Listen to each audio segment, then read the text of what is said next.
Itinapon ako ng asawa ko sa gitna ng ulan, buntis at walang kalaban-laban, habang ang sarili kong kapatid ay nakayakap sa kanya. Isang malupit na betrayal. Akala nila tapos na ako, ngunit ang pulubing si Miranda ang magiging susi sa aking pagbangon. Mula sa putik, muling sisikat ang araw. Magbabayad ang bawat luhang pumatak. Sino ang huling tatawa sa larong ito ng kasakiman? Hindi na kita kailangan, Ana. Isa kang malaking pabigat sa buhay ko. At mas mabuting tapusin na natin ang kahibangang ito ngayon din. Ang mga salitang iyon ay tila mga matatalim na talim na bumaon sa puso ni Ana. Mas matalas pa sa kutsilyong gamit niya sa kusina. Sa mga sandaling iyon, hawak-hawak niya ang sandok, dahan-dahang hinahalo ang paboritong adobo ni Romel na kanina pa kumukulo sa kalan. Ang bango ng bawang, toyo, at paminta na pumupuno sa buong kabahayan ay nagsilbing saksi sa kanyang pagtitiis. Isang sakripisyong binaliwala lamang ng lalaking pinag-alayan niya ng kanyang buong buhay. Ramdam ni Ana ang bahagyang pag-ikot ng kanyang sikmura at ang pamilyar na hilo ng pagbubuntis, ngunit tinitiis niya ang lahat para lamang makapaghain ng masarap na hapunan para sa asawang inaasahang pagod mula sa trabaho. Ngunit ang init ng kalan ay biglang napalitan ng nanunuot na lamig nang dahan-dahang binitawan ni Romel ang isang makapal na sobre sa ibabaw ng mesa. Ang tunog ng pagbagsak ng mga papel ay tila isang malakas na dagok na yumanig sa kanyang buong pagkatao, sapat na upang bitawan niya ang sandok na lumikha ng tunog sa sahig. Romel, ano ito? Kakauwi mo lang. Hindi mo pa nga natitikman ang niluto ko. Gabi na.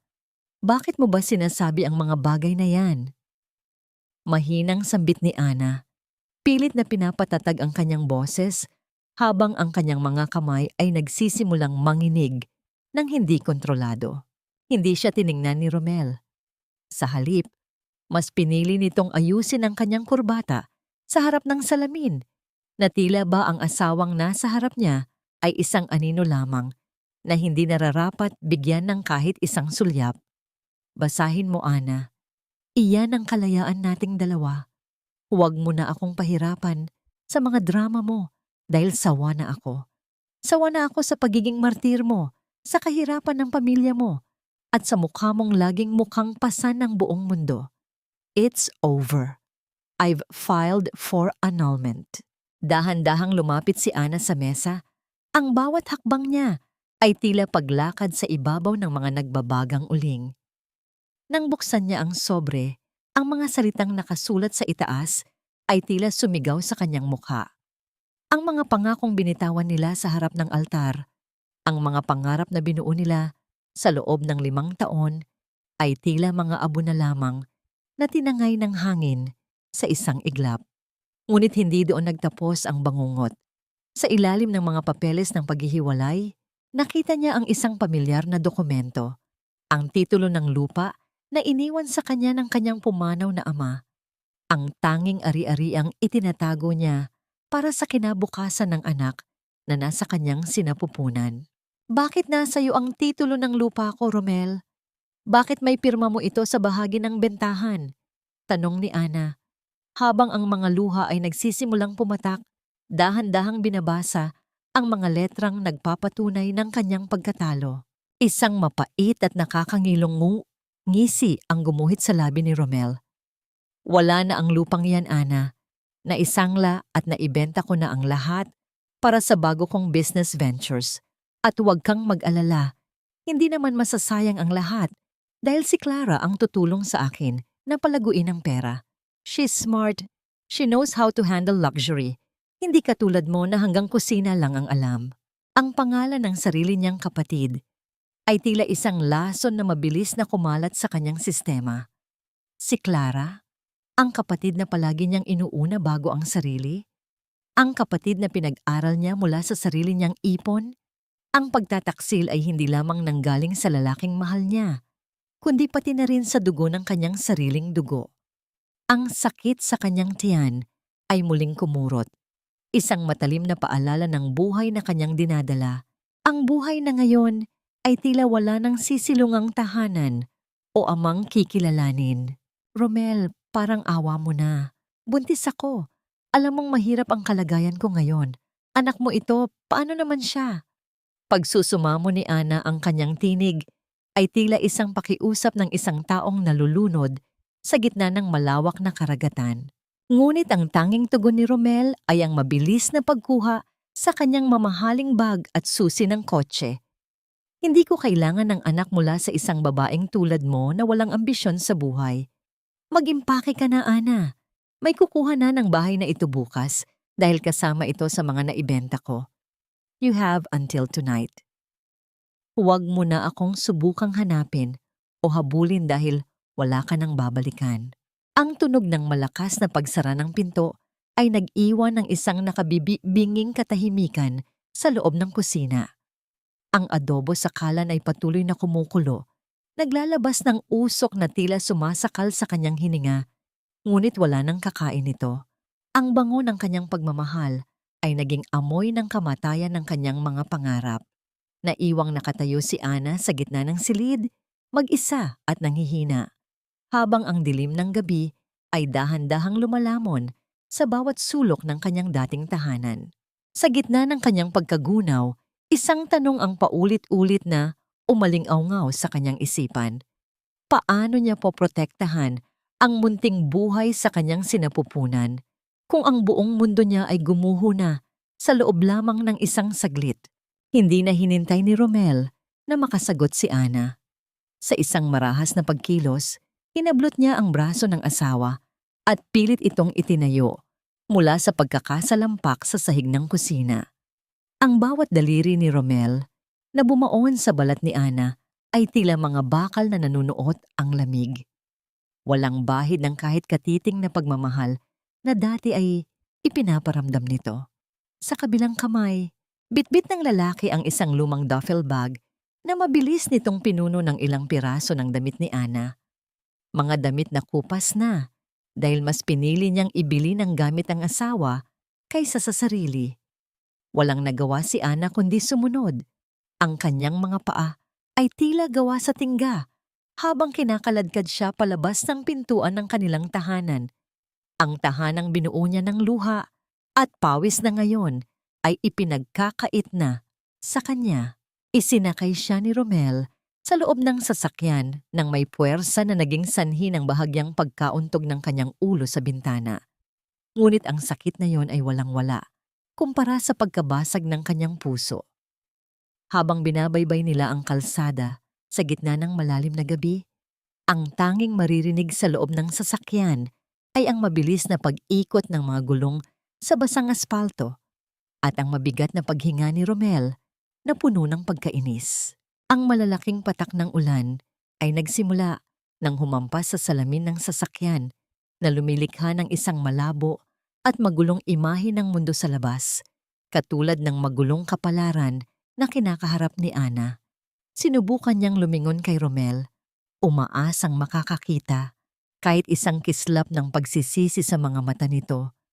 Ngunit tanging ang talas ng panga ng lalaki at ang malamig na titig nito sa kalsada ang kanyang nakita. Romel, please! Kahit sa terminal lang ng bus malapit sa atin. Huwag dito, madilim at delikado. Mahinang pakiusap ni Ana, habang ang kanyang dalawang kamay ay mahigpit na nakayakap sa kanyang tiyan, pilit na pinoprotektahan ang munting buhay sa loob-labas sa marahas na pagyanig ng sasakyan. Tumahimik ka, Ana. You're making this harder than it should be. Mas mabuting malayo ka sa akin, malayo sa amin ni Clara, para hindi mo na kami mabulabog sa bago naming buhay. Consider this as my last favor to you. Hinatid pa kita. Sagot ni Romel. Ang boses ay puno ng puot at kawalang galang. Huminto ang sasakyan sa isang madilim at liblib na terminal ng bus na tila kinalimutan na ng panahon. Ang amoy ng lumang krudo at basang lupa ay nanunuot sa paligid. At ang tanging liwanag ay nagmumula sa isang aandap-andap na bumbilya sa malayo. Binuksan ni Romel ang pinto sa gilid ni Ana at walang pasubaling itinulak ang kanyang bag sa labas. na bumagsak sa isang maputik na bahagi ng kalsada. Ang putik na tumalsik sa damit ni Ana ay tila isang huling selyo ng kanyang pagkadungis sa paningin ng kanyang asawa. Baba na, diyan ka nararapat, sa gitna ng kawalan. Huwag mo na kaming susubukang tawagan dahil pinalitan ko na ang lahat ng connections ko. Simulan mo nang tanggapin na mag-isa ka na lang. Huling sambit ni Romel bago nito mabilis na pinaandar ang sasakyan paalis. Naiwan si Ana na nakatayo sa gitna ng dilim, habang ang pulang ilaw sa likod ng sasakyan ni Romel ay dahan-dahang naglalaho sa kurbada ng kalsada, tila isang huling hininga ng kanyang nakaraan. Ang ulan ay mas lalo pang lumakas, ang bawat patak ay tila mga karayom na tumutusok sa kanyang nanlalamig na balat. Ang kanyang manipis na blusa ay mabilis na nabasa, dumidikit sa kanyang katawan na tila isang malamig na yakap ng kamatayan. Habang dahan-dahanan siyang nauupo sa isang lumang bangko na gawa sa semento, naramdaman ni Ana ang isang matalim at hindi pamilyar na kirot mula sa ibaba ng kanyang puson, isang sakit na nagpabilis sa tibok ng kanyang puso at nagpadala ng matinding takot sa kanyang buong pagkatao. Sa gitna ng nakabubulag na ulan at ng hapdi ng kanyang pisikal na kalagayan, ang bawat hikbi ni Ana ay nalulunod sa ingay ng bagyo. Wala siyang pera, wala siyang matutuluyan, at higit sa lahat, wala siyang lakas upang labanan ang panganib na nagbabanta sa kanyang anak. Habang ang kanyang paningin ay nagsisimulang lumabo dahil sa pinaghalong luha at ulan, isang matinding panghihina ang bumalot sa kanya. Napahawak siya sa kanyang tiyan ng mas mahigpit habang ang isang mainit na likido ay tila humahalo sa malamig na tubig ng ulan na dumadaloy sa kanyang mga binti. Sa kailaliman ng kanyang pagdurusa, isang tanong ang pilit na kumakawala sa kanyang mga labi. Ito na ba ang katapusan ng lahat bago pa man magsimula ang buhay ng kanyang sanggol? Huwag kang bibitiw, iha. Hindi pa ito ang wakas ng iyong kwento, kundi ang simula pa lamang ng iyong pagbangon. Ang boses na yon ay tila isang marahang bulong na dumaan sa gitna ng nagngangalit na bagyo, isang himig na puno ng awit ng pag-asa sa gitna ng naghihingalong gabi. Sa gitna ng labo ng kanyang paningin, naramdaman ni Ana ang isang mainit at magaspang na palad na humawak sa kanyang nanginginig na balikat. Isang anino ang lumitaw sa kanyang harapan, humaharang sa malalakas na patak ng ulan na tila ba nais siyang protektahan mula sa lupit ng langit. Nang dahan-dahang iangat ni Ana ang kanyang ulo, nakita niya ang mukha ng isang matandang babae. Ang pulubing bulag na palagi niyang binibigyan ng barya at tirang pagkain sa palengke noon, si Miranda. Ngunit sa pagkakataong ito, ang mga matang dati ay tila walang buhay, ay may dalang kakaibang kislap ng talino at kapangyarihan sa ilalim ng andap-andap na ilaw ng terminal. Lola, Miranda, bakit po kayo nandito? Delikado po. Baka po kayo ay mapahamak. Hirap na sambit ni Ana. Ang kanyang boses ay tila isang tuyong dahon na hinihipa ng hangin. Kahit sa gitna ng sarili niyang kamatayan, ang likas na kabutihan ng puso ni Ana ang unang nangibabaw. Nag-aalala pa rin sa kapakanan ng iba bago ang sarili. Isang mapait ngunit mapagmahal na ngiti ang sumilay sa mga labi ni Miranda. Kinuha niya ang isang tuyong piraso ng tela mula sa kanyang balabal at dahan-dahang pinunasan ang mukha ni Ana. Tinatanggal ang mga bakas ng dumi at ulan na humahalo sa kanyang mga luha. Ang bawat haplos ni Miranda ay tila isang gamot na nagpapakalma sa nanginginig na sistema ni Ana. Matagal na kitang pinagmamasdan, Ana. Sa dami ng mga taong nagtatago sa ilalim ng magagarang damit, tanging ikaw lamang na may butas na tsinelas ang nakakita sa aking pagkatao. Ngayon, hayaan mo namang ako ang makakita sa iyo. Sa gitna ng sakit na tila nagahati sa kanyang katawan, naramdaman ni Ana ang pag-angat ng kanyang katawan. Hindi siya makapaniwala na ang matandang babaeng akala niya ay mahina ay may taglay na lakas upang alalayan siya patayo. Isang itim na sasakyan ang dahan-dahang huminto sa kanilang harapan. Ang liwanag nito ay tila isang bituin na bumaba sa lupa. Isang lalaking nakauniporme ang mabilis na bumaba at binuksan ang pinto para sa kanila. Isang tagpo na tila hindi tugma sa anyong pulubi ni Miranda. "Who are you really, Lola? Bakit po may ganito kayong sasakyan?" Tanong ni Ana. Ang kanyang isipan ay pilit na kumakapit sa realidad habang ang kanyang katawan ay dahan-dahang isinasakay sa malambot at mainit na upuan ng sasakyan. "Ang pangalan ko ay Miranda Rosales, iha. At ang mundong kinalakihan mo ay isang maliit na bahagi lamang ng katotohanan. Ang mga taong nagtapon sa iyo sa putik ay walang kaalam-alam na itinapon kanila sa kandungan ng taong dudurog sa kanila." Seryosong sagot ni Miranda. Ang boses ay wala na ang gasgas ng isang pulubi, kundi ang awtoridad ng isang reyna.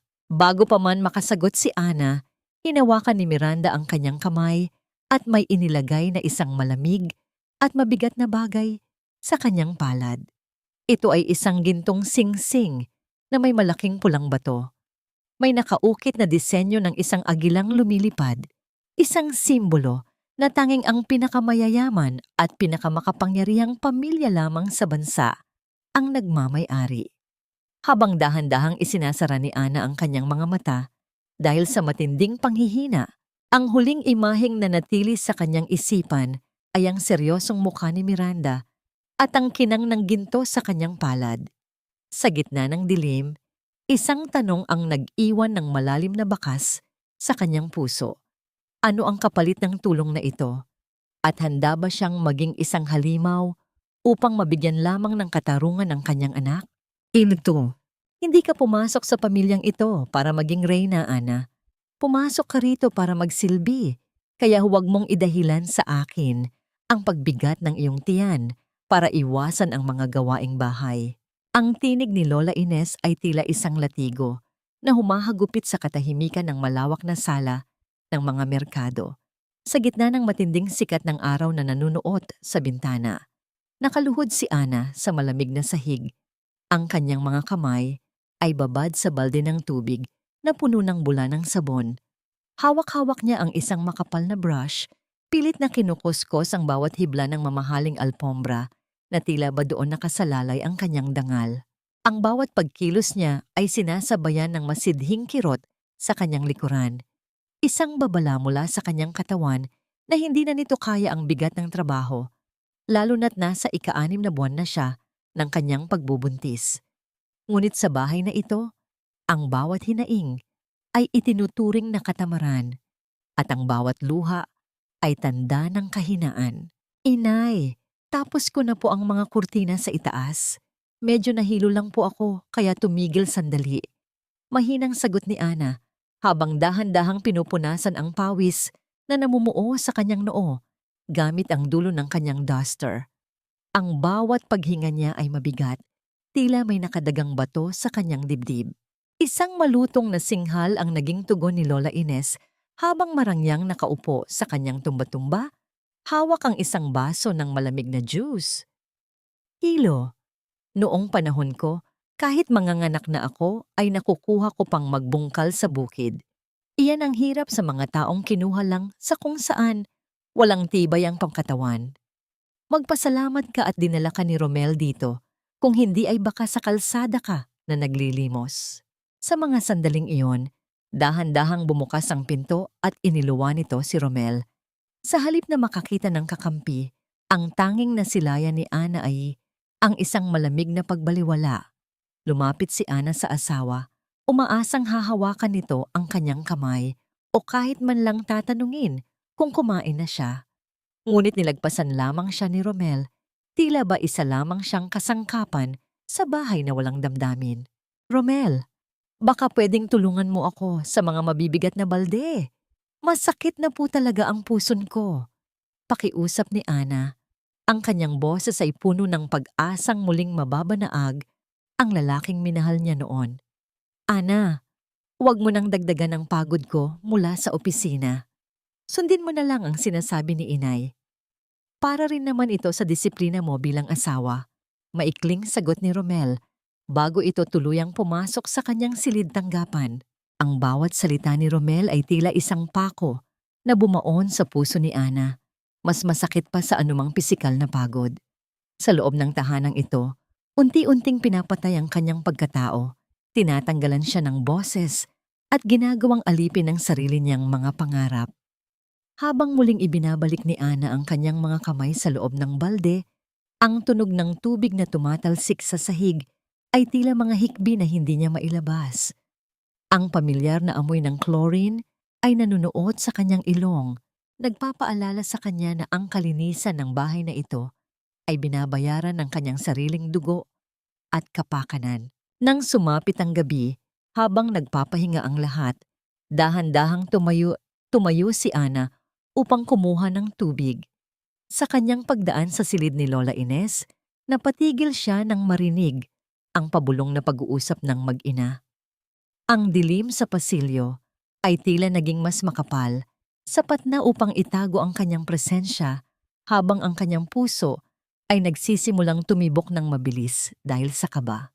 Siguraduhin mong pirmahan niya ang mga dokumentong iyon sa susunod na linggo, Romel. Hindi natin pwedeng hayaang mapunta sa kanya ang lupang iniwan ng ama niya. Kailangan nating makuha ang kabuuan ng inheritance bago pa lumabas ang batang iyan. Mariing utos ni Lola Ines. Ang boses ay tila isang ahas na naglalabas ng lason. Huwag kayong mag-alala, inay. Madaling paikutin si Ana. Ang akala niya ay para sa insurance ng bata ang pinapapirmahan ko sa kanya. Kaunting tiis na lang at mapapaalis na rin natin siya rito nang wala kahit isang kusing. Sagot ni Romel na may kasamang mahinang tawa na tila sumusugat sa pandinig ni Ana. Napasandal si Ana sa pader. Ang kanyang mga tuhod ay nanginig at halos bumigay. Ang bawat sakripisyo, ang bawat pagtitiis sa mga pangaalipusta ay bahagi lamang pala ng isang malaking plano upang talsikan siya sa kanyang sariling buhay. Ang mga taong itinuring niyang pamilya ay ang mga mismong taong naghuhukay ng kanyang libingan. Habang dahan-dahan siyang bumalik sa kanyang silid sa gitna ng kadiliman, isang matinding lamig ang bumalot sa kanyang buong pagkatao. Paano niya lalabanan ang mga kaaway na nasa loob mismo ng kanyang tahanan kung ang taong pinagkatiwalaan niya ng kanyang buhay ay ang siyang unang humahawak ng patalim na dudurog sa kanya? Mas mapait pa sa apdo ang katotohanang ang taong binuweltahan mo ng pagmamahal ay siya palang humuhukay ng iyong libingan. Sa loob ng marangyang silid na ibinigay ni Miranda, nakaupo si Ana sa gilid ng malambot na kama. Tinititigan ang kanyang sariling refleksyon sa salamin. Ngunit hindi ang kasalukuyang Ana ang kanyang nakikita, kundi ang mga anino ng nakaraan na unti-unting nabubuo sa kanyang balintataw. Naalala niya ang mga hapon sa bahay ng mga merkado kung kailan dumadalaw ang kanyang kapatid na si Clara. Sa mga oras na yon, tila isang anghel si Clara na dumarating sa gitna ng kanyang kalungkotan. Bitbit ang mga pagkaing paborito ni Ana at ang mga matatamis na salita na tila ba ay nagpapagaan sa mabigat niyang kalooban bilang isang asawang inaalipusta. Ate, you look so tired. Hayaan mo na ako ang mag-asikaso kay Romel ngayong gabi. Magpahinga ka na muna sa itaas. Malambing na sabi noon ni Clara habang dahan-dahang hinahaplos ang balikat ni Ana. Ang ngiti ni Clara ay tila puno ng malasakit, ngunit sa likod ng mga matang yon ay may isang lihim na apoy na hindi napansin ni Ana dahil sa sobrang pagtitiwala. Tinuring niyang sandigan ng sariling kapatid. Hindi alam na ang bawat pagtulong nito ay isang hakbang lamang upang mas mapalapit sa lalaking pagmamay-ari na ng iba. Naalala ni Ana ang isang partikular na gabi nang makuha niyang magising dahil sa matinding uhaw. Habang pababa siya sa hagdan, napatigil siya nang makita ang liwanag na nagmumula sa kusina. Doon, nakita niya sina Romel at Clara na magkatabi. Halos magkadikit ang kanilang mga balikat habang tinitignan ng ilang papeles sa mesa.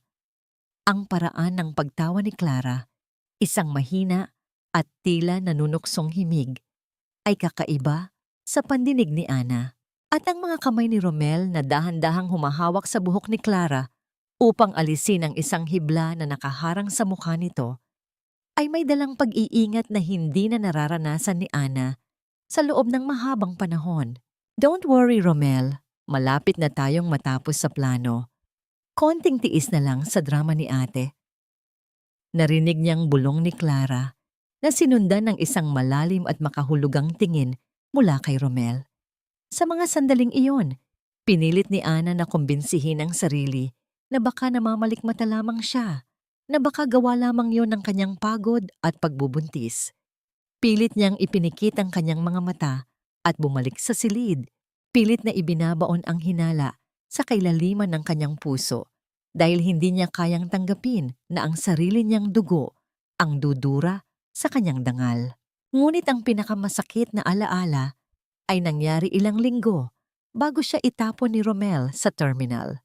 Habang naglilinis si Ana ng silid tulugan at inaayos ang mga gamit ni Romel na galing sa isang business trip, may isang maliit at mamahaling kahon na nahulog mula sa loob ng bag nito.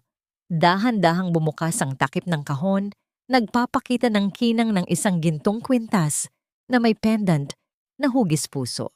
Sa gitna ng puso, may nakaukit na isang pangalan na tila isang sumpa sa paningin ni Ana. Clara. Nanginig ang mga daliri ni Ana habang hawak ang kwintas. Ang kanyang puso ay tila isang ibon na pilit kumakawala sa kanyang dibdib dahil sa sobrang sakit at takot.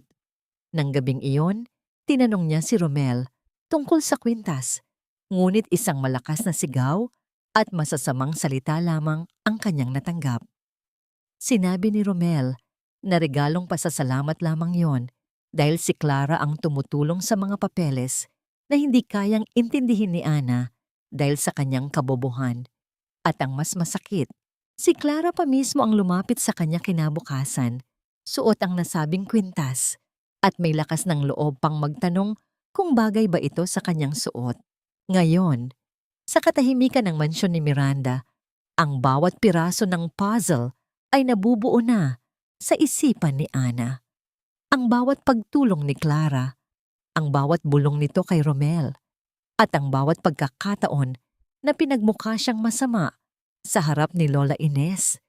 Lahat ng iyon ay bahagi ng isang lason na dahan-dahang pumatay sa kanyang pagsasama. Ang kapatid na inaruga niya, ang kapatid na itinuring niyang kakampi, ay ang ahas na mismong tumuklaw sa kanyang puso habang siya ay natutulog sa gitna ng pagtitiwala. Isang matinding pait ang lumalabas sa kanyang lalamunan at kasabay ng paghigpit ng kanyang kamao ay ang pagtibay ng isang desisyon. Habang tinitignan ni Ana ang gintong singsing na ibinigay ni Miranda, naramdaman niya ang isang kakaibang lamig na dumadaloy sa kanyang mga ugat. Wala na ang malambot at mapagpatawad na si Ana. Ang bawat luhang pumatak dahil sa pagtataksil ni Clara ay naging mga kristal ng galit na ngayon ay nagbibigay sa kanya ng lakas. Isang huling tingin sa salamin ang kanyang ginawa at ang refleksyong nakita niya ay hindi na ang biktima, kundi ang isang babaeng handang sumingil sa bawat utang na dugo at damdamin. Paano nga ba haharapin ni Clara ang muling pagkabuhay ng kapatid na akala niya ay nabaon na sa limot? Lalo na't ang kwintas na suot niya ngayon ang magiging mitya ng kanyang sariling pagkawasak. Hindi lahat ng lumuluha ay talunan, Ana. Pero tandaan mo ito, hindi lahat ng mabait ay kailangang manatiling api. Ang tinig ni Miranda ay tila isang malalim na batingaw na gumising sa nananamlay na diwa ni Ana.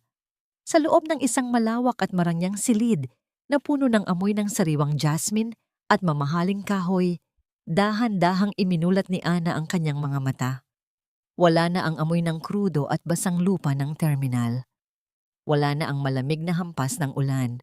Sa halip, ang kanyang nararamdaman ay ang init ng malambot na kumot na yari sa sutla at ang banayad na pag-ikot ng hangin mula sa aircon na tila humahaplos sa kanyang nagpapahingang balat. Sa tabi ng kanyang kama, nakaupo si Miranda. Hindi na ang marungis na pulubi na may basahan sa ulo, kundi isang babaeng may taglay na kakaibang kintab sa buhok. Suot ang isang itim na robe na yari sa pinakamahal na tela. Nasaan po ako, Lola? Panaginip lang ba ang lahat ng ito? Mahinang tanong ni Ana, habang pilit niyang iginagalaw ang kanyang mga daliri, na ngayon ay malinis na at wala ng bakas ng putik. Ang kanyang paningin ay naglakbay sa bawat sulok ng silid, sa naglalakihang chandelier na tila mga kristal na bituin sa kisame, at sa mga gintong palamuti na sumasalamin sa liwanag ng lampara. Isang marahang tawa ang kumawala sa mga labi ni Miranda, isang tunog na puno ng katiyakan at kapangyarihan. Hindi ito panaginip, Ana. Ito ang realidad na nararapat para sa'yo. Ang pulubing nakilala mo sa palengke ay isang maskara lamang. Sa mundong puno ng mga taong sumasamba sa pera, kailangan kong maging anino upang makita kung sino ang may tunay na liwanag sa puso. At sa loob ng maraming taon, ikaw lang ang nakapasa sa aking pagsubok. Dahan-dahang bumangon si Ana, maingat na inaalalayan ng kanyang tiyan. Ang sakit na naramdaman niya kagabi ay humupa na, pinalitan ng isang kakaibang pakiramdam ng seguridad na matagal nang ipinagkait sa kanya sa bahay ng mga merkado. Bakit po ako? Marami namang iba na mas nangangailangan. Dahil ikaw ang marunong magmahal nang walang kapalit, kahit ikaw na ang nauubusan, sagot ni Miranda habang hinahawakan ang kamay ni Ana. Pero sapat na ang pagiging martir, Ana. Ang kabaitan na walang kalasag ay katumbas ng pagpapakamatay.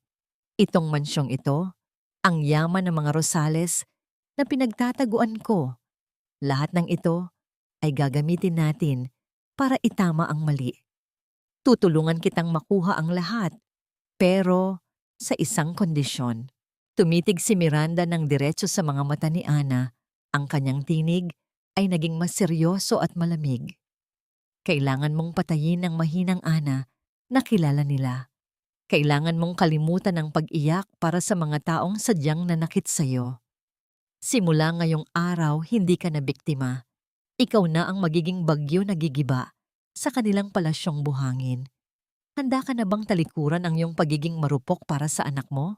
Natahimik si Ana. Ang bawat salita ni Miranda ay tila mga huling piraso ng isang sirang salamin na pilit na binubuo muli sa kanyang loob. Naalala niya ang mukha ni Romel habang itinataboy siya at ang mapang-aping tawa ni Clara. Ang hapdi ng nakaraan ay unti-unting naging isang matigas na pader sa kanyang dibdib. Dahan-dahan siyang tumango, ang kanyang mga mata ay nagkaroon ng isang kislap na hindi pa nasisilayan ng kahit sino. Ang kislap ng isang taong wala ng takot mawalan dahil nawala na ang lahat sa kanya. Handa na po ako, Miranda. Gawin niyo po akong matigas. Gawin niyo po akong matalas. Ayoko na pong maging biktima. Mariing sambit ni Ana, habang ang kanyang kamay ay humigpit sa pagkakahawak sa gintong singsing na nasa kanyang palad. Tumayo si Miranda at naglakad patungo sa bintana. Pinagmamasdan ang bukang liwayway na dahan-dahang nagpapakulay sa langit. Mabuti, dahil ang pagbabagong anyo mo ay hindi magiging madali. Maghanda ka, Ana. Dahil sa bawat hakbang mo patungo sa katarungan, kailangan mong iwanan ang bahagi ng iyong puso na marunong maawa.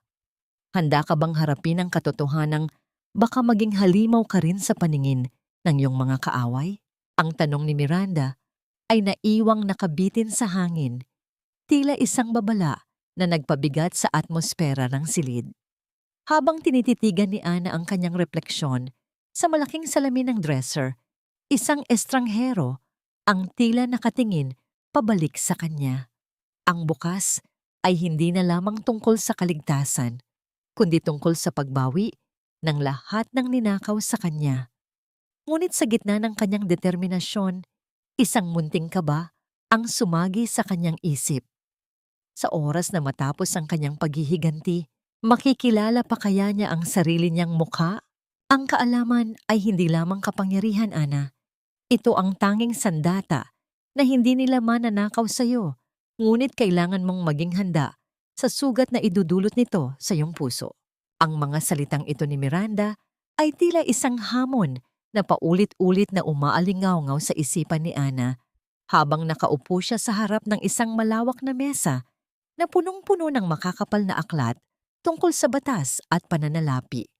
Ang liwanag ng lampara sa kanyang gilid ay tila isang nag-iisang mata na nagmamasid sa kanyang bawat paghinga sa gitna ng malalim na gabi. Sa tabi ng kanyang mga papeles, nakahiga ang kanyang sanggol na si Baby Hope, ang munting anghel na naging bunga ng kanyang pagdurusa at ngayon ay ang tanging dahilan ng kanyang pagsisikap. Ang marahang paghinga ng bata ay ang tanging musika na nagbibigay ng kapayapaan sa tahimik na silid. Isang paalala na sa bawat pahina ng batas na kanyang binabasa, may isang buhay siyang pinoprotektahan. Hirap na po ako, Miranda.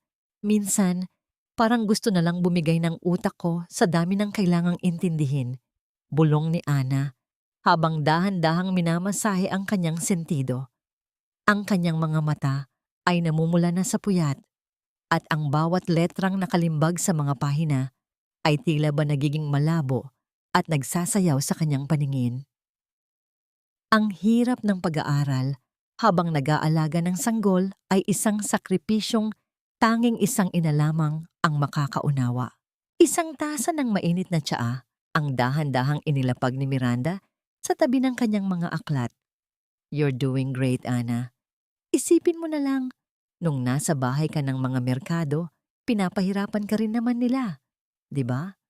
Pero ang kaibahan ngayon, ang pagod mo ay para sa iyong kinabukasan, hindi para sa kanilang luho. Isipin mo ang bawat gabi na kailangan mong lumuhod sa sahig habang pinapagalitan ka ni Lola Ines. Mas masakit ba ito kaysa doon? Napahinga ng malalim si Ana. Ang kanyang mga daliri ay dahan-dahang hinaplos ang gilid ng isang makapal na volume tungkol sa property law. You're right. Dati, pagod ako pero walang patutunguhan. Ngayon, pagod ako pero nararamdaman kong unti-unti nang tumitigas ang aking kalooban. I need to master this. Kailangan kong malaman kung paano nila nilinlang ang ama ko at kung paano ko mababawi ang lahat. Lumipas ang mga buwan na tila isang mabilis na agos ng tubig. Ang dating mahinhin at laging nakayukong si Ana ay dahan-dahang nagbabago. Ang kanyang pananalita ay naging mas matatag at ang bawat galaw niya ay may dalang katiyakan na tila ba isang agila na naghahanda sa kanyang unang lipad. Tinuruan siya ni Miranda hindi lamang ng mga teorya, kundi pati na rin ng sining ng pagmamasid at ang tamang paraan ng pakikitungo sa mga taong may matataas na katungkulan. Sa bawat pagsasanay, ang sakit ng nakaraan ay ginagawa niyang gatong upang mas lalong mag-alab ang kanyang determinasyon. Isang umaga, habang nag-aalmusal si Ana at binabasa ang mga ulat sa negosyo, dahan-dahang inilapag ni Miranda ang isang tupi ng pahayagan sa ibabaw ng mesa. Ang tunog ng papel na tumama sa kahoy ay tila isang babala na nagpatigil sa pagsubo ni Ana. May balita na tungkol sa kanila. Maikling sabi ni Miranda. Ang kanyang mga mata ay tila nagbabasa sa magiging reaksyon ni Ana. Dahan-dahang binuksan ni Ana ang pahayagan. Ang kanyang puso ay tila isang tambol na mabilis na tumitibok nang makita ang isang malaki at makulay na larawan sa society page. Doon, nakita niya si Romel na nakasuot ng marangyang terno at sa tabi nito ay si Clara na nakasuot ng isang napakagandang puting bestido na punong-puno ng mga perlas. Ang kanilang mga ngiti ay tila mga sugat na humahati sa mukha ni Ana. Ang nakasulat na headline ay tila isang lason na dahan-dahang pumasok sa kanyang sistema. The Wedding of the Season, Romel Mercado and Clara Hernandez to tie the knot this weekend. Nabitawan ni Ana ang pahayagan at ang kanyang mga kamay ay nagsimulang manginig ng hindi kontrolado. Ang pagtataksil na inakala niyang natanggap na niya ay tila muling sumariwa, mas masakit at mas mapait. Ang sarili niyang kapatid, suot ang pangarap niyang kasal, kasama ang lalaking sumira sa kanyang buhay. Sa gitna ng katahimikan, ang tanging maririnig ay ang mabilis na paghinga ni Ana at ang mahinang iyak ni Baby Hope mula sa kanyang duyan na tila ba nararamdaman din ang hinagpis ng kanyang ina. "Handa ka na ba, Ana?" tanong ni Miranda. Ang kanyang boses ay tila isang malamig na hangin na tumagos sa kailaliman ng kaluluwa ni Ana. Dahil sa Sabado, hindi lamang isang kasal ang magaganap.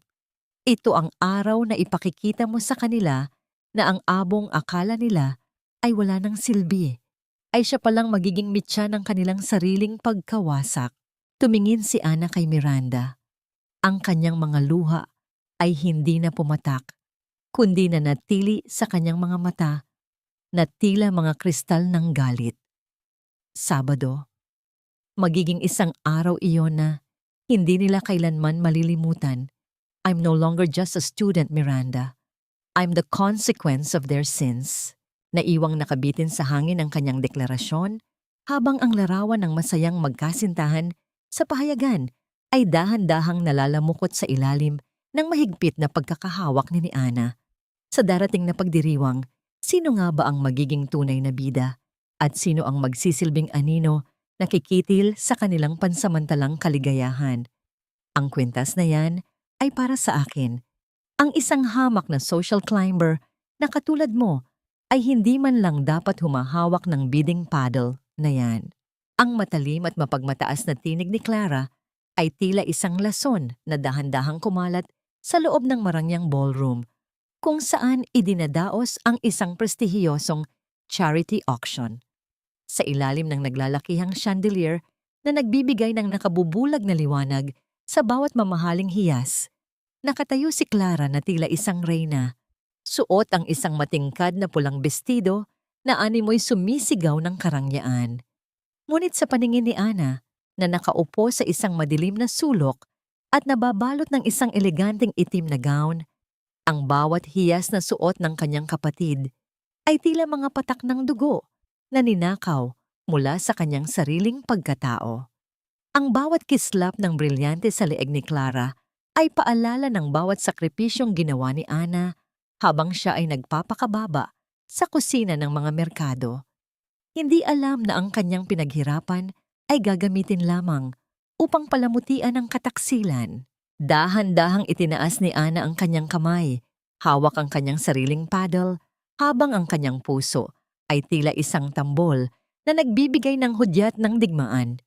Ang kanyang mukha ay bahagyang natatakpan ng isang manipis na itim na belo, sapat upang itago ang kanyang pagkakakilanlan, ngunit hindi ang talas ng kanyang mga mata na tila mga balisong na handang sumugat. 2 million pesos. Mahinahon, ngunit mariing sambit ni Ana. Ang kanyang boses, na dati ay tila isang mahinang bulong ng isang biktima, ay naging isang malamig at makapangyarihang himig na nagpatahimik sa buong silid. Ang bawat panauhin ay napalingon sa kanya, pilit na kinikilala kung sino ang misteryosong babaeng may lakas ng loob na tapatan ang hinaharap na asawa ng isang merkado. Namula sa galit ang mukha ni Clara, ang kanyang mga kamay ay mahigpit na nakakapit sa kanyang designer bag hanggang sa mamuti ang kanyang mga buko-buni. 2.5 million! You don't know who you're dealing with, woman. I am the future Mrs. Romel Mercado. Huwag mong subukang hiyain ako sa harap ng mga kaibigan ko. Isang mapait at lihim na ngiti ang gumuhit sa mga labi ni Ana sa ilalim ng kanyang belo. Ang pagbanggit ni Clara sa pangalan ni Romel ay tila isang mitya na nagpaalab sa kanyang determinasyon. 3 million pesos at Miss Hernandez, ang pag-ibig at dangal ay hindi nabibili ng pangalan ng isang lalaki. Minsan, ang pinakamagarang hiyas ay isinusuot lamang upang itago ang pinakamabahong sikreto. Ang bulungan sa paligid ay tila isang mabilis na agos ng tubig na dahan-dahang lumulunod sa kumpiyansa ni Clara. Hindi makapaniwala ang dalaga na may isang estrangherong may lakas ng loob na pangaralan siya sa gitna ng maraming tao. Ang bawat mata na nakatingin sa kanya ay tila mga mapanghusgang saksi sa kanyang pagkatalo. Sa huli, Nang bagsak na ang martilyo ng auctioneer na hudyat ng pagtatapos ng bidding, naiwang nakatayo si Clara na tila isang estatwa ng kahihiyan habang ang lahat ng palakpakan ay para sa babaeng nakaitim. Lalapitan sana ni Clara ang misteryosong babae upang komprontahin ito. Ngunit bago pa man siya makahakbang, dahan-dahang tumayo si Ana at naglakad palayo. Ang bawat hakbang ni Ana ay tila isang tula ng pagbangon. Ang tunog ng kanyang mga sapatos sa makinis na sahig ay tila isang martsa ng katarungan. Sa kanyang pagdaan sa tabi ni Clara, sadyang huminto sandali si Ana, sapat upang madama ng kanyang kapatid ang lamig ng kanyang presensya. "Your dress is beautiful, Clara," bulong ni Ana sa wikang Taglish. Ang kanyang boses ay tila isang multo mula sa nakaraan na humahaplos sa pandinig ng dalaga. "Pero tandaan mo, ang pula ay kulay rin ng pagsisisi." Naiwang tulala si Clara sa gitna ng ballroom. Ang kanyang hininga ay tila naglaho habang pinagmamasdan ang likod ng babaeng unti-unting nilalamon ng dilim sa labas ng pintuan. Isyang kakaibang kaba ang gumapang sa kanyang dibdib. Isang pakiramdam na tila ba may isang matalim na karayom na dahan-dahang tumutusok sa kanyang balat. Bakit ang boses na yon ay tila pamilyar? Bakit ang mga matang iyon ay tila nakikita ang bawat kasalanang pilit niyang ibinabaon sa limot? Habang ang sasakyan ni Ana ay dahan-dahang lumalayo sa venue, tiningnan niya ang kanyang sariling mga kamay na hindi na nanginig. Ang unang winpo na ito ay tila isang matamis na alak na nagpainit sa kanyang sistema. Ngunit sa likod ng kanyang tagumpay, isang tanong ang nag-iwan ng malalim na bakas sa kanyang isipan. Sapat na ba ang hiyain si Clara? O ito pa lamang ang unang patak ng ulan bago ang isang malakas na bagyo na dudurog sa lahat ng kanilang pinahahalagahan? Hindi ko ginusto na magkawatak-watak ang aming pamilya, pero pinili ni Ana na talikuran ng kanyang tungkulin bilang asawa para sumama sa ibang lalaki. Ang bawat salitang lumalabas sa bibig ni Romel sa screen ng malaking telebisyon ay tila mga talsik ng asido na sumusugat sa pandinig ni Ana. Sa loob ng tahimik na sala ng mansyon ni Miranda, nakaupo si Ana habang kalong ang kanyang anak. Ang kanyang mga mata ay nakapako sa mukha ng lalaking dati ay itinuring niyang mundo. Nakasuot si Romel ng isang malinis na polo. Ang kanyang mukha ay tila punong-puno ng pighati habang kinakapanayam siya sa isang sikat na morning talk show. Ang paraan ng kanyang pagpuna sa mga mata na tila may luhang pumapatak ay isang napakahusay na pagganap, isang sining ng panlilinlang na nagpapakulo sa dugo ni Ana. "I tried my best to save our marriage, you know. Kahit na alam kong may pagkukulang siya, tinanggap ko pa rin siya. Pero mas pinili niya ang luho at ang lalaking mas mayaman sa akin. I was left alone with a broken heart, habang siya ay nagpapakasaya sa kung saan." Patuloy ni Romel, ang kanyang boses ay nanginginig sa kunwaring emosyon na umani ng buntong hininga mula sa audience sa studio. Naramdaman ni Ana ang panunuyo ng kanyang lalamunan at ang mabilis na pagtibok ng kanyang puso na tila ba nais nitong kumawala sa kanyang dibdib. Ang bawat kasinungalingan ni Romel ay tila isang matalim na kuko na kumakalmot sa kanyang dangal. Naalala niya ang lamig ng ulan sa terminal, ang hapdi ng pagkakauntog ng kanyang ulo sa bintana ng sasakyan, at ang malupit na pagtulak ni Romel sa kanya sa gitna ng dilim.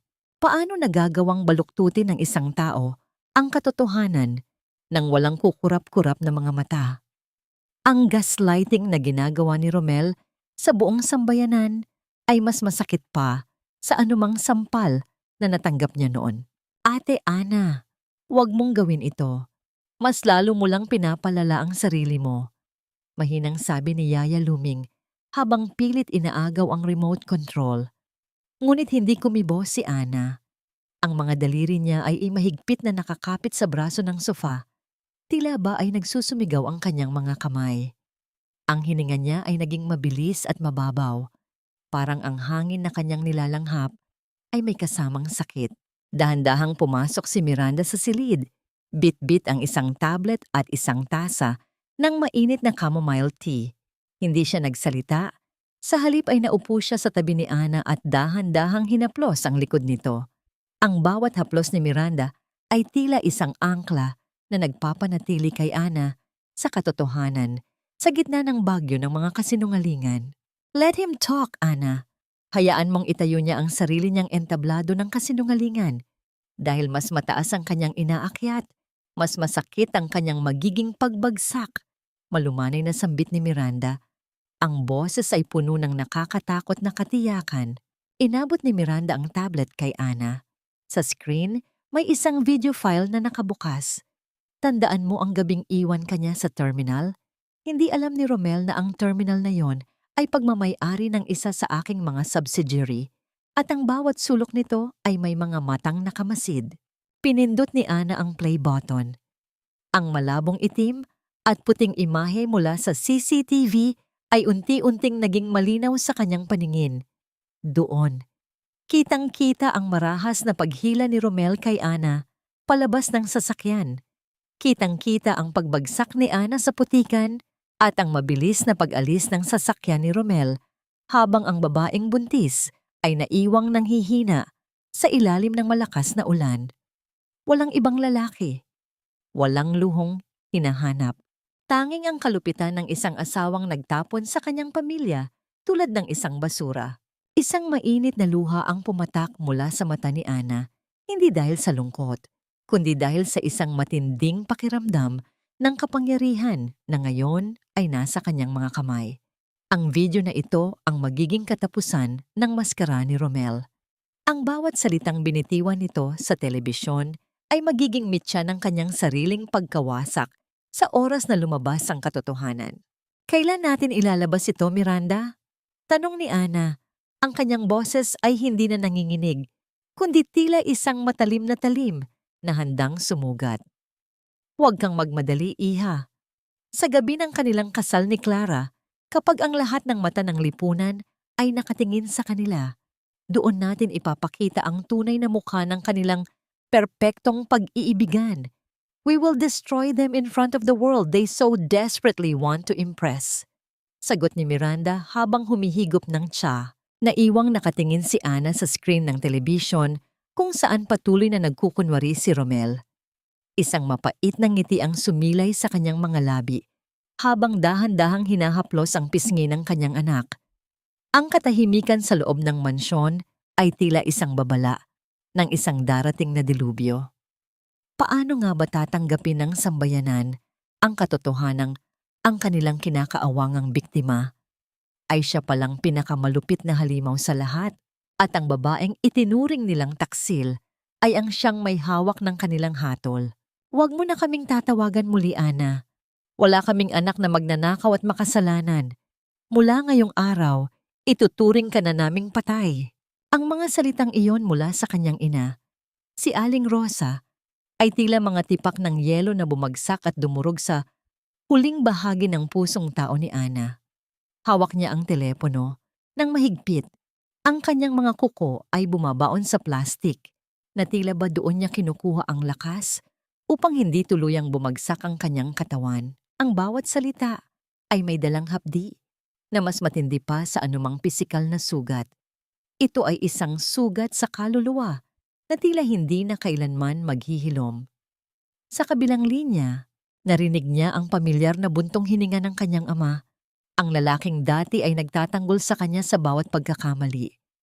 Ngunit ngayon ay nananatiling tahimik, isang nakakabinging katahimikan na tila ba ay pagsang-ayon sa bawat mura at sumpa ng kanyang ina. Nay, please, makinig naman kayo. Hindi totoo ang sinasabi ni Romel. Niloko niya ako. Ninakaw niya ang inheritance ko para sa kanila ni Clara. Pagsusumamo ni Ana, ang kanyang boses ay nanginginig at puno ng pait. Ang bawat paghinga niya ay tila isang pakikipaglaban sa hanging punong-puno ng lason. Ngunit isang matalim na tawa ang naging tugon ni Aling Rosa. Si Clara pa ang pagbibintangan mo, ang kapatid mong nagpapakasakit para sa amin? Kung hindi dahil sa kanya at kay Romel, baka pinalayas na kami sa bahay na ito Dahil sa mga utang na iniwan mo, sila ang nagbabayad ng gamot ng tatay mo. Sila ang nagpapatapos sa pag-aaral ng mga kapatid mo. Utang na loob, Ana. Huwag mong dungisan ang pangalan ng mga taong tunay na nagmamahal sa amin. Doon ay tila tumigil ang pag-ikot ng mundo ni Ana, ang utang na loob. Ang konseptong ginagamit ni Clara upang makuha ang katapatan ng kanilang mga magulang. Ginamit ni Clara ang pera na ninakaw mula kay Ana upang bilhin ang pag-ibig at tiwala ng kanilang pamilya. Isang napakatalinong hakbang ng isang ahas. Ginawa nitong kontrabida ang biktima at ginawang bayani ang magnanakaw sa mata ng mga taong pinakaimportante kay Ana. Nay, si Clara ang may gawa ng lahat ng ito. She planned this with Romel. Muling pagtatangka ni Ana, ngunit ang tunog ng pagkaputol ng linya ay tila isang huling hininga ng kanilang ugnayan. Wala nang signal, wala nang tinig, wala na ang pamilyang inakala niyang magiging kanlungan niya sa gitna ng bagyo. Nabitawan ni Ana ang telepono. Ang tunog nito sa malambot na alpombra ay tila isang simbolikong paglilibing sa kanyang nakaraan. Dahan-dahan siyang napasandal sa pader, ang kanyang mga mata ay nananatiling nakadilat, ngunit tila wala nang nakikita. Wala nang luha. Ang mga matang dati ay laging basa ng pighati, ay naging tuyo at malamig. Tila mga kristal na nabuo sa gitna ng matinding taglamig. Dahan-dahang lumapit si Miranda sa kanya. Hindi ito nagsalita, ngunit ang presensya nito ay tila isang balabal na nagbibigay ng proteksyon. Nakita ni Miranda ang unti-unting pagkawala ng kulay sa mukha ni Ana, ang pagtigas ng kanyang panga, at ang pagkawala ng anumang bakas ng emosyon sa kanyang mga mata. Wala na akong pamilya, Miranda. Mahinang sambit ni Ana. Ang kanyang boses ay wala ng panginginig, wala ng pakiusap. Ito ay naging patag at malamig na tila isang talim ng kutsilyo. Ang mga taong nagbigay sa akin ng buhay ay ang siya ring pumatay sa aking pagkatao ngayong gabi. Sila na mismo ang naghukay ng huling hantungan ng aking pagiging mabait. Inangat ni Ana ang kanyang paningin at sa pagkakataong ito, kahit si Miranda ay bahagyang nanindig ang balahibo, ang sulyap ni Ana ay punong-puno ng isang determinasyong hindi kayang buwagin ng kahit anong bagyo. Hindi na ako lalaban para sa kanila. Lalaban ako para sa katarungan. At kung ang katarungang iyon ay mangangailangan ng pagdaan sa ibabaw ng mga alaala ng aking pamilya, gagawin ko. Patuloy ni Ana habang dahan-dahan siyang naglalakad patungo sa bintana. Pinagmamasdan ng mga ilaw ng lungsod na tila mga kaaway na nagmamasid sa kanya. Ang gabi ay tila naging mas madilim, mas tahimik at mas mapanganib. Sa loob ng puso ni Ana, ang apoy ng galit ay hindi na nagliliyab. Sa halip, ito ay naging isang malamig na yelo na handang kumitil sa sinumang humarang sa kanyang landas. Habang hinihintay niya ang gabi ng kasal ni na Romel at Clara, isang nakakatakot na tanong ang nanatili sa kailaliman ng kanyang diwa. Kapag wala ka ng pamilyang babalikan, may hangganan pa ba ang kaya mong gawin upang makuha ang iyong higanti? Ito na ang gabing pinakahihintay mo, Romel. Ang gabi ng iyong pag-akyat at ang gabi ng iyong pinakamasakit na pagbagsak. Ang bulong na iyon ni Miranda ay tila isang sumpa na nagbibigay ng init sa malamig na mga kamay ni Ana habang nakatayo sila sa labas ng naglalakihang pinto ng Grand Ballroom. Ang amoy ng mamahaling pabango, ang kislap ng mga diamante, at ang mapagkunwaring tawa ng mga elitista ay nanunuot mula sa loob. Tila isang mundong dati ay ipinagkait sa kanya, ngunit ngayon ay handa na niyang sakupin. Nakasuot si Ana ng isang napakagandang gown na kulay ginto, nayari sa pinakamahal na sutla na tila ba yumayakap sa kanyang bagong hubog na katawan. Ang kanyang buhok ay maayos na nakapusod, nagpapakita ng kanyang mahabang leeg at ang matatalas na anggulo ng kanyang muka na hindi na mababakas ang anumang bakas ng dating martir. Anenia. Sa loob ng ballroom, nasa gitna ng entablado si Romel, suot ang kanyang pinakamagarang tuksido, habang nakaangkla sa kanyang braso si Clara na tila isang reynang nagwagi sa digmaan. Ang mga ngiti nila ay abot tenga habang ipinagmamalaki ang pagsasanib ng kanilang kumpanya sa mahiwagang Rosales Group. Ang bawat palakpakan ng mga panauhin ay tila musika sa pandinig ni Romel, isang pagpapatunay na narating na niya ang rurok ng tagumpay na hinangad niya mula pa noong bata siya. Ladies and gentlemen, masayang pahayag ni Romel sa harap ng mikropono. Ang kanyang boses ay puno ng kayabangan. Ngayong gabi, hindi lamang natin ipinagdiriwang ang pag-unlad ng negosyo, kundi ang pagpili sa mga taong tunay na karapat-dapat na manatili sa ating tabi. Ang tagumpay ay para sa mga matatapang at hindi para sa mga mahihina. Ngunit sa kalagitnaan ng kanyang pagsasalita, dahan-dahang bumukas ang naglalakihang pinto sa dulo ng ballroom. Ang bawat mata ay napalingon at ang bulungan sa paligid ay tila isang mabilis na agos ng tubig na biglang huminto. Pumasok si Miranda Rosales, ang bilyonaryong halos walang nakakakita sa publiko, at sa kanyang tabi ay ang isang babaeng tila isang diyosa na naglalakad sa gitna ng mga mortal. Ang bawat hakbang ni Ana sa makintab na sahig ay tila isang tula ng kapangyarihan.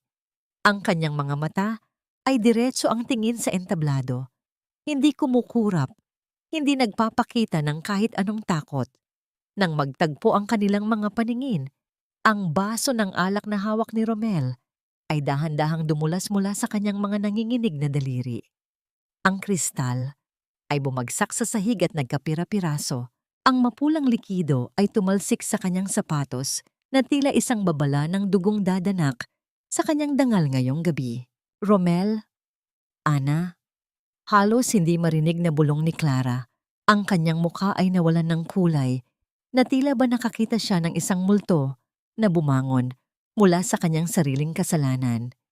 Ang kanyang kamay na nakakapit sa braso ni Romel ay naging malamig at nanigas. Umakyat si Miranda sa entablado, kasunod si Ana.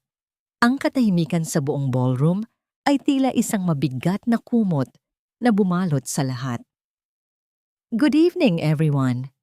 Simula ni Miranda. Ang boses ay puno ng awtoridad na tila ba ang bawat salita ay isang batas.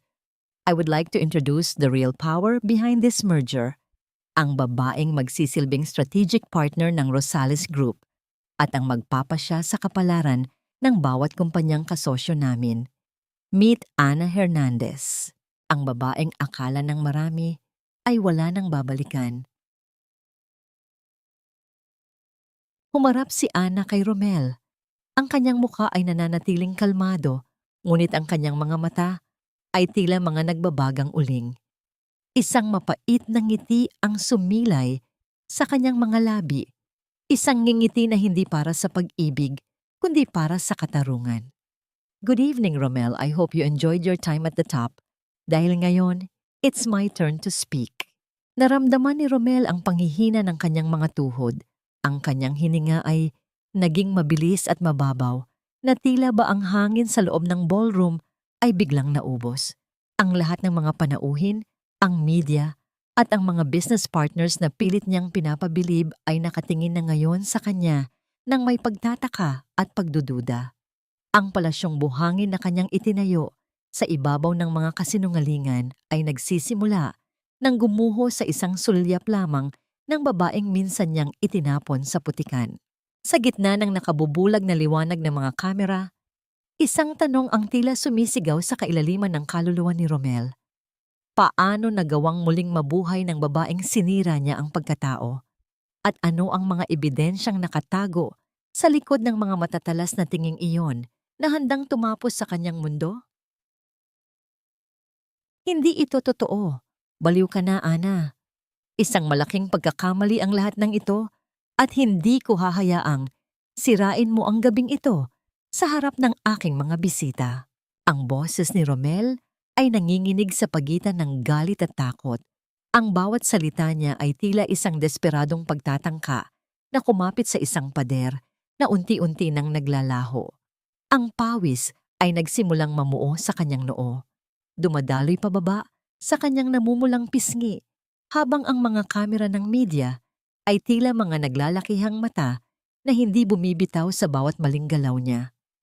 Sa tabi niya, si Clara ay tila isang kandilang dahan-dahang natutunaw. Ang kanyang mga kamay ay nanginginig habang pilit na inaayos ang kanyang buhok. Hindi malaman kung saan titingin sa gitna ng mapanghusgang katahimikan ng mga panauhin. Huwag kang mag-alala, Romel. Hindi ako narito para magmakaawa o gumawa ng eksena. Narito ako para bawiin ang lahat ng ninakaw mo. Malamig na tugon ni Ana. Ang kanyang tinig ay tila isang kalmadong dagat bago ang isang malakas na dilubyo. Dahan-dahang itinaas ni Ana ang kanyang kamay at isang malaking projector screen sa likod ng entablado ang bumukas. Ang liwanag nito ay tila isang kidlat na tumama sa gitna ng ballroom. Doon, sa harap ng lahat ng pinakamalalaking pangalan sa mundo ng negosyo, lumabas ang mga dokumentong nagpapatunay ng pamemeke ni Romel sa pirma ni Ana. Kitang-kita ang bawat detalye ng ilegal na paglilipat ng mga ari-arian. Ang bawat lupang iniwan ng ama ni Ana, ang bawat kusing na pinaghirapan niya, na inubos ni Romel para lamang tustusan ang kanyang ambisyon at ang luho ni Clara. Ngunit ang pinakamasakit na bahagi ay nang lumabas ang isang video recording.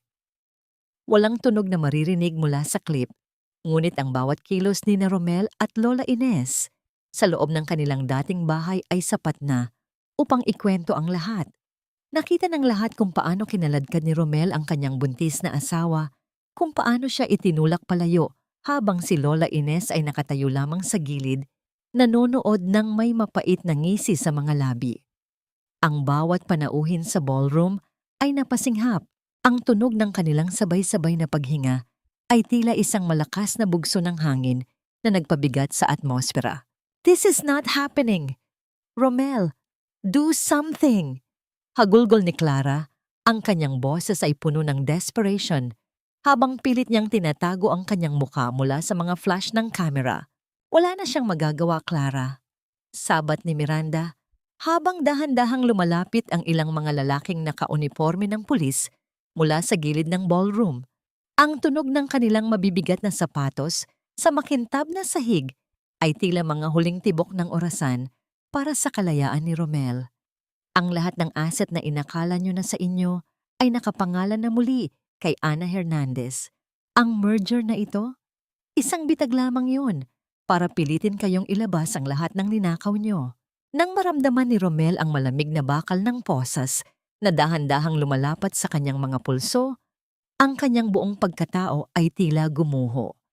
Ang mga tuhod niya ay nanghina hanggang sa mapaluhod siya sa gitna ng entablado, sa mismong lugar kung saan akala niya ay nararating na niya ang langit.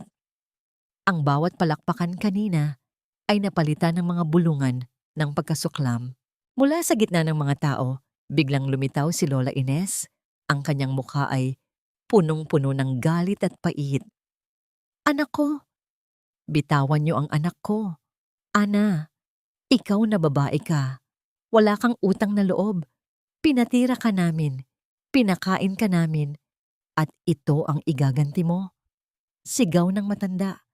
Ang kanyang boses ay tila isang nanunuyong sanga na malapit ng mabali. Hinarap ni Ana ang kanyang dating biyenan. Walang bakas ng galit sa kanyang mukha, tanging isang malalim at nakakalunod na awa. "Pinakain niyo ako ng pait, inay, at pinatira niyo ako sa isang impyernong kayo mismo ang gumawa. Ngayon, oras na para maranasan niyo ang lamig ng mundong iniwan niyo sa akin." Habang pilit na inilalabas ng mga awtoridad si Romel at Clara sa gitna ng ballroom, ang bawat flash ng kamera ay tila mga kidlat na sumasaksi sa kanilang pagbagsak. Ang lahat ng karangyaan, ang lahat ng kapangyarihan na itinayo nila sa ibabaw ng luha ni Ana ay naglaho sa loob lamang ng isang gabi. Naiwang nakatayo si Ana sa gitna ng entablado. Ang gintong gown niya ay kumikinang sa ilalim ng mga ilaw. Tila isang reynang muling nabawi ang kanyang kaharian. Ngunit sa likod ng kanyang tagumpay, naramdaman niya ang isang pamilyar na bigat sa kanyang dibdib. Tumingin si Ana sa pinto kung saan inilabas ang lalaking minahalad niya noon ng higit pa sa kanyang sarili. Ang katarungan ay nakamit na. Ang hustisya ay nasa kanyang mga kamay na. Ngunit habang pinagmamasdan niya ang nagkakagulong mga tao, isang huling tanong ang dahan-dahang humaplos sa kanyang isipan.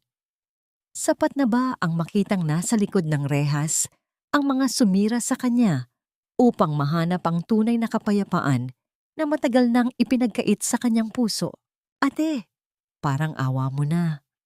Hindi ko ginusto ang lahat ng ito. Napilitan lang ako, ate.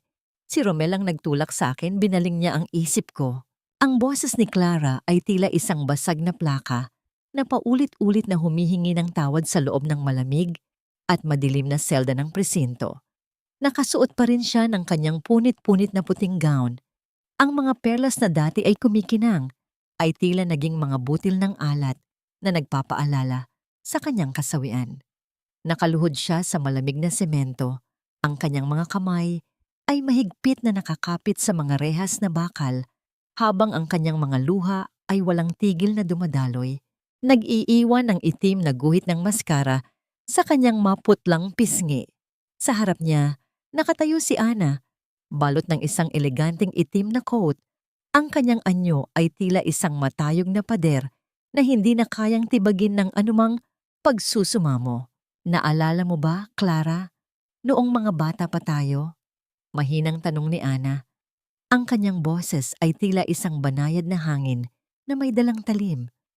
Ako ang unang gumigising para ipaghanda ka ng baon. Ako ang tumatanggap ng galit ni tatay kapag nakakabasag ka ng gamit. Ibinigay ko sa iyo ang lahat, pati ang pagkakataong makapag-aral. Dahil ang sabi ko sa sarili ko, kahit mahirap ako, ayaw kong makaranas ka ng hirap. Ate, alam ko, utang ko sa iyo ang lahat. Hikbi ni Clara, pilit na inaabot ang dulo ng sapatos ni Ana. Isang mapait na ngiti ang sumilay sa mga labi ni Ana habang dahan-dahan niyang iniuurok ang kanyang paa. Utang na loob. Iyan ang ginamit mong sandata para nakawin ang asawa ko, ang inheritance ko, at ang tiwala ng mga magulang natin. Ginamit mo ang bawat sakripisyo ko para gawin akong kontrabida sa paningin ng lahat. Hindi ka lang nagnakaw ng pera, Clara. Ninakawan mo ako ng pamilya.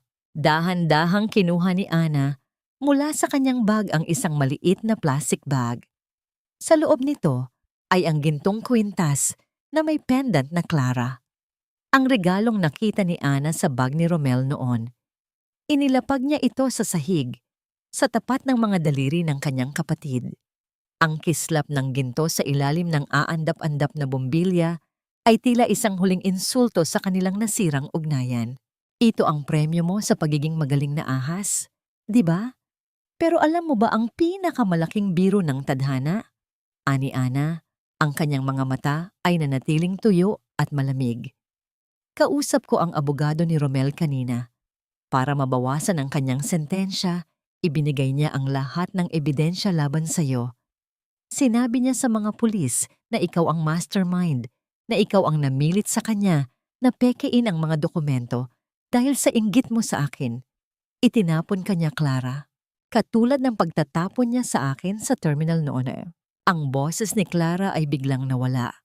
Napalitan ng isang nakakangilong katahimikan. Ang kanyang mga mata ay nanlaki sa gulat at hindi makapaniwala. Ang lalaking akala niya ay kanyang kakampi, ang lalaking ipinalit niya sa kanyang sariling dugo, ay ang siyang mismong humukay ng kanyang libingan upang iligtas ang sariling balat. Ang bawat pangako ni Romel ay tila mga bula na biglang naglaho. Iniwan siyang mag-isa sa gitna ng kapahamakan. Hindi! Hindi magagawa ni Romel iyon. Mahal niya ako. Sigaw ni Clara. Ngunit ang kanyang tinig ay tila isang desperadong hiyaw ng isang taong nalulunod. Nagsimula siyang humagulgol ng malakas.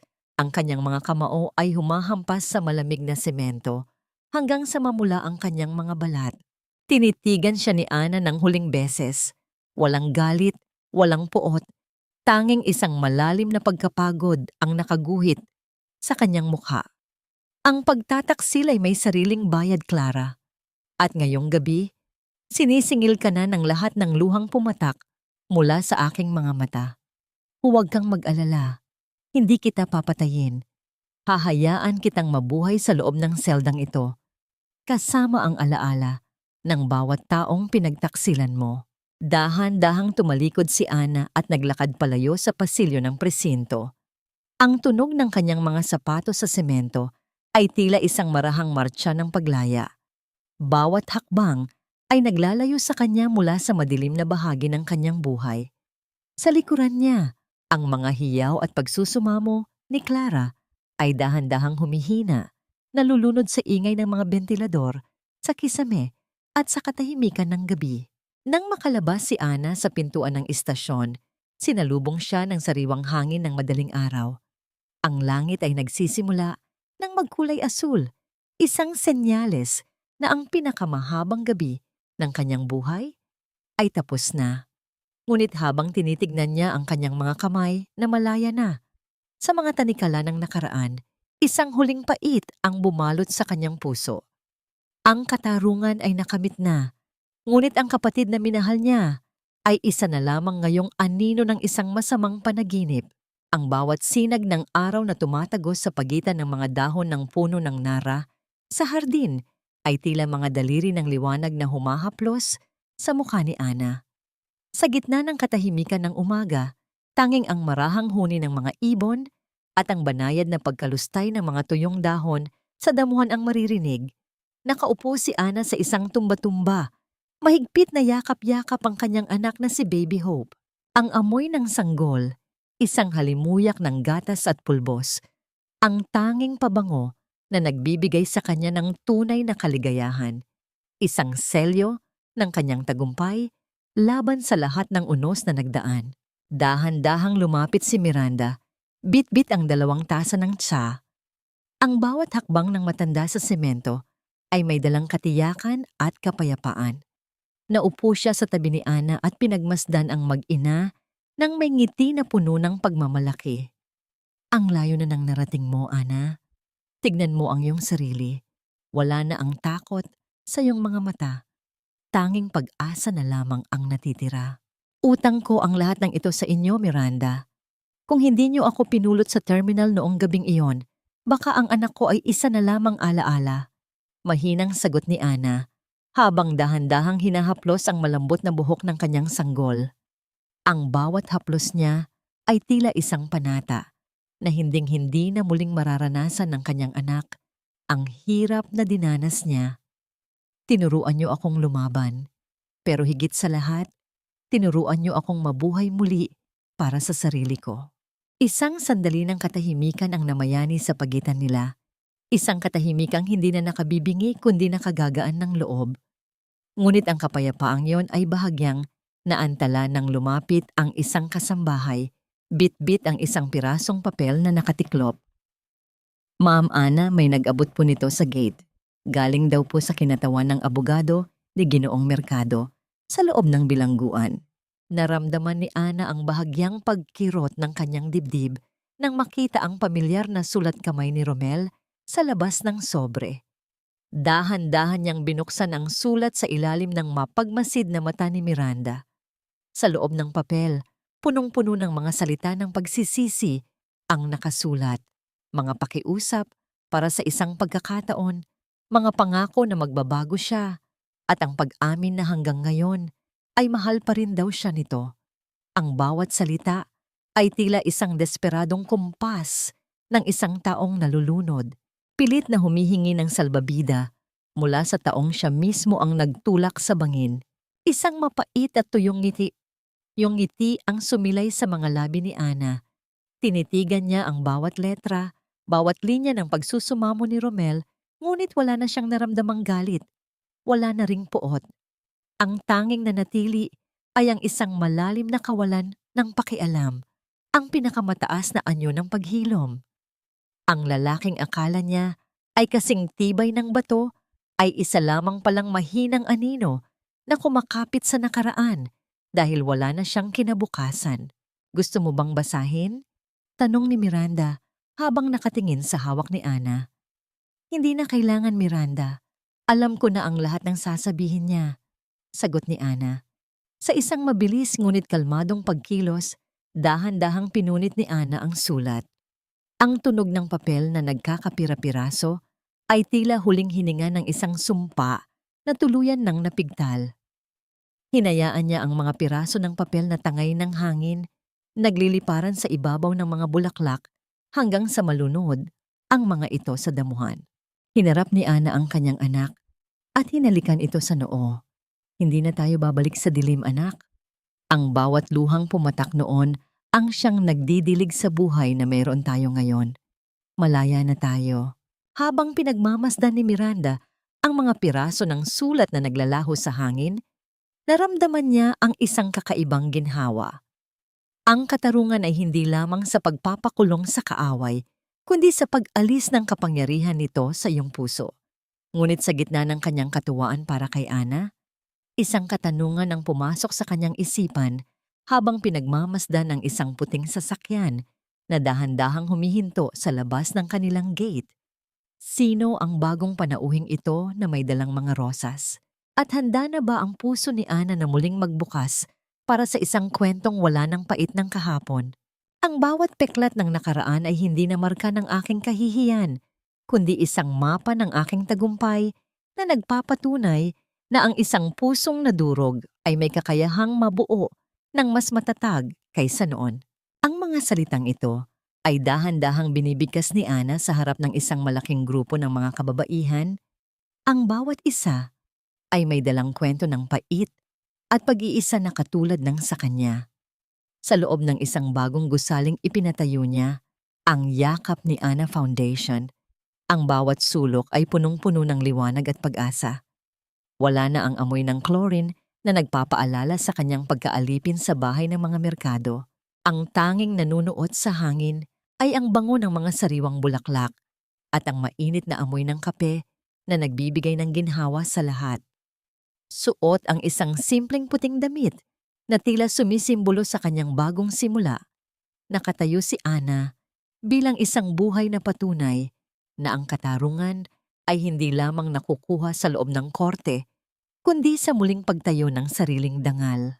Noong gabing iwan ako sa terminal, akala ko ay wala na akong bukas. Akala ko ay katapusan na ng lahat dahil nawala ang asawa ko, ang kapatid ko, at ang pamilya ko. Patuloy ni Ana, ang kanyang boses ay tila isang malalim na awit na humahaplos sa puso ng bawat nakikinig. Pero doon ko natutunan na ang tunay na lakas ay hindi nanggagaling sa mga taong nasa paligid natin, kundi sa loob ng ating sarili. Narito tayo, hindi para maging biktima habang buhay, kundi para maging inspirasyon sa bawat isa na ang liwanag ay laging dumarating pagkatapos ng pinakamadilim na gabi. Habang nagpapalakpakan ang mga tao, naramdaman ni Ana ang isang pamilyar na init sa kanyang likuran. Lumingon siya at nakita si Miranda na nakatayo sa may pintuan kasama si David, ang abogadong tumulong sa kanya sa mga huling yugto ng kanyang legal na laban at ang lalaking nagpadala ng mga rosas sa kanyang hardin. Ang paraan ng pagtingin ni David kay Ana ay may dalang respeto at isang uri ng paghanga na hindi kailanman naiparamdam ni Romel. Walang bahid ng pagnanais na kontrolin siya, tanging ang kagustuhang manatili sa kanyang tabi at suportahan ang kanyang bawat pangarap. Napakaganda ng iyong talumpati, Ana. Mahinang sabi ni David nang lumapit ito sa kanya. Bit-bit ang isang bouquet ng mga sunflowers na kasing tingkad ng sikat ng araw. You have changed so many lives today, including mine. Bahagyang namula ang mga pisngi ni Ana, isang damdamin na akala niya ay kinalimutan na ng kanyang katawan. Ngunit kasabay ng munting kilig na naramdaman niya ay ang isang matinding babala mula sa kanyang puso. Tumingin siya kay Baby Hope na kasalukuyang karga ni Miranda.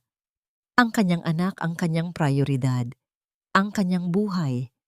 Handa na ba siyang muling magtiwala sa isang lalaki Matapos ang lahat ng ginawa sa kanya ni Romel, ang takot ay tila isang anino na pilit pa ring kumakapit sa kanyang mga bukong-bukong, nagpapaalala sa kanya na ang pag-ibig ay maaari ring maging mitya ng panibagong sakit. Salamat, David. Pero ang focus ko ngayon ay ang foundation at ang aking anak. Sagot ni Ana. Ang kanyang boses ay tapat at malinaw. Hindi nagtatago sa likod ng anumang pakiusap. Isang malumanay na ngiti ang isinagot ni David. Tila naiintindihan ng bawat bigat na dala ng kanyang mga salita. I know, Ana, at hindi ako nagmamadali. Handa akong maghintay hanggang sa maging handa na ang iyong puso na muling tumibok ng walang takot. I just want to be part of the world you're building. Sa gitna ng pagdiriwang, dinala ni Ana ang kanyang anak sa bintana ng gusali. Mula roon, tanaw niya ang malawak na kalsada na dati ay tinahak niya nang may luha sa mga mata. Ngayon, ang kalsadang yon ay tila isang landas na patungo sa isang kinabukasang puno ng posibilidad.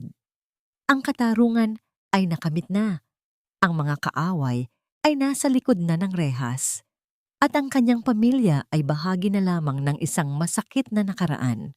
Ngunit habang pinagmamasdan niya ang papalubog na araw na nagpapakulay ng lila at kahel sa langit, naramdaman ni Ana ang isang huling pag-aalinlangan.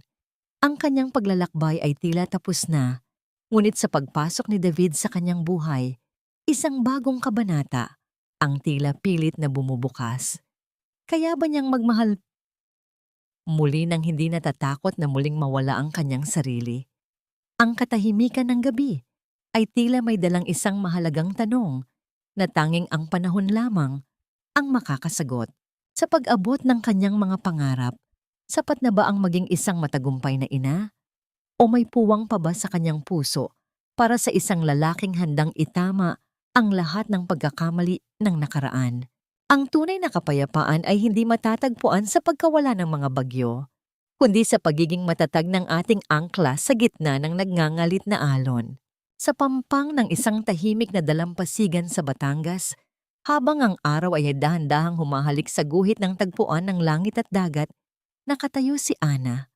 Ang bawat hampas ng alon sa kanyang mga paa ay tila isang marahang masahe ng kalikasan. Nililinis ang bawat bakas ng alikabok ng kanyang nakaraan. Ang tunog ng dagat ay tila isang maindayog na pintig ng puso ng mundo. Payapa at walang kinikilingan, hawak-hawak niya ang kamay ni Baby Hope, na ngayon ay masigla nang naglalakad sa buhanginan. Ang bawat tawa ng bata ay tila mga kristal na tunog na nagbibigay ng kulay sa dapit hapon. Lumapit si Miranda at tumayo sa tabi ni Ana. Ang puting buhok ng matanda ay bahagyang nililipad ng hanging dagat. Ang kanyang mga mata ay nakapako sa malawak na abot-tanaw. Dito tayo nagsimula, Ana. Hindi sa terminal, kundi sa puso mong hindi sumuko. Tignan mo ang dagat. Gaano man ito kalakas kagabi, laging bumabalik ang katahimikan sa umaga. Naisip ko po, Miranda.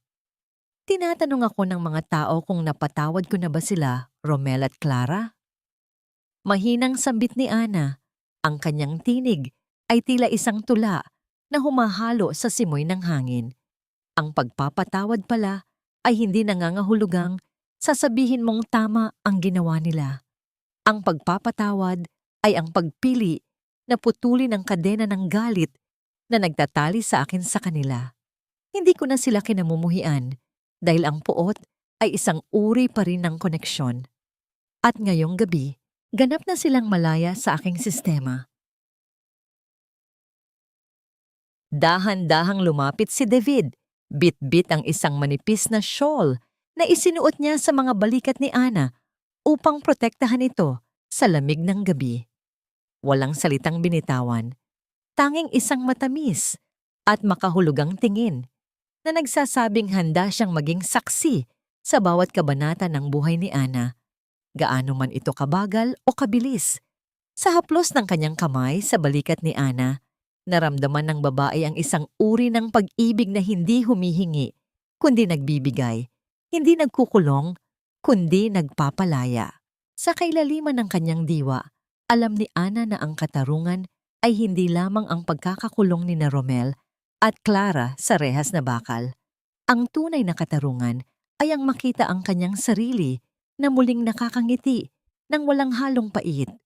Ang makitang lumalaking ligtas ang kanyang anak at ang pagkakaroon ng lakas na tumulong sa iba na naliligaw sa dilim. Ang bawat pighati na dinanas niya ay naging mga perlas ng karunungan na ngayon ay nagsisilbing gabay niya sa bagong landas na tinatahak. "Ana, tara na. Handa na ang hapunan," tawag ni David. Ang kanyang boses ay puno ng kalinga. Tumingin si Ana sa huling sinag ng araw bago ito tuluyang maglaho. Sa bawat paglubog ng araw, may pangako ng muling pagsikat. Ang kanyang kwento ay hindi nagtatapos sa paghihiganti, kundi sa pagtuklas na ang pinakamakapangyarihang sandata laban sa kasamaan ay ang manatiling mabuti sa mundong pilit kang ginagawang masama. Sa pagtalikod niya sa dagat upang sumunod sa kanyang bagong pamilya, iniwan ni Ana ang lahat ng anino ng kahapon sa dalampasigan. Ang bawat hakbang niya sa buhangin ay hindi na pabalik, kundi patungo sa isang bukas na punong-puno ng liwanag, pag-ibig at tunay na kapayapaan.